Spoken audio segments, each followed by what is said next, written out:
Maulang umaga, lalo na po sa hirap na mga commuter natin na papasok sana sa eskwelahan o trabaho. Live mula sa Quezon City, kamusta natin sila sa unang balita ni James Agustin. James. Igang, good morning. Tuwing umaga ng Kalbaryo ng mga pasahero yung pahirap ang pagsakay dito sa area ng Philcoa, pero mas humihirap daw yan kapag maulan. Maagang nasubok ang pasensya ng mga pasahero rito sa Philcoa sa Commonwealth Avenue. Ang pag-ambon hanggang mainang pag-ulan, nakadagdag sa araw-araw na nilang nararanasan na pahirap ang pagsakay. Kanya-kanya ng labas ng payong at para sa mga dumaraang jeep. Punuan ng mga karamihan, kaya ang ilan ay sumasabit na lang. Kapag naman may dumating na bakanting jeep, ay unahan na sa pagsakay ang mga pasahero. Tayuan na rin ang mga pasahero sa mga bus na dumaraan. Ang ilang pasahero inabot ng 30 minuto hanggang 1 oras sa paghihintay. Malilate na raw sila sa kanilang pupuntahan gaya sa eskwelahan at trabaho.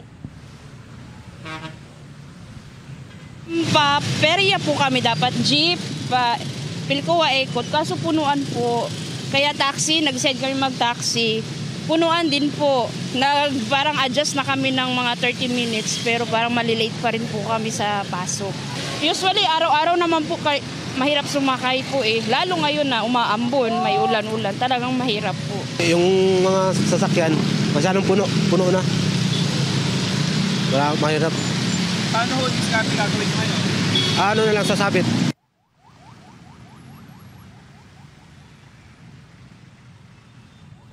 Samantala, Igan, ito yung sitwasyon ngayon dito sa area ng Philcoa sa Commonwealth Avenue. May mga pasahero pa rin na naghihintay ng mga masasakyan dito. At yung mga jeep at nakita natin mga bus na huminto dito, maging mga UV Express, ay punuan na. Nabawasan na po yung mga pasahero na yan dahil kanina nandito sila sa may gitna ng kalsada.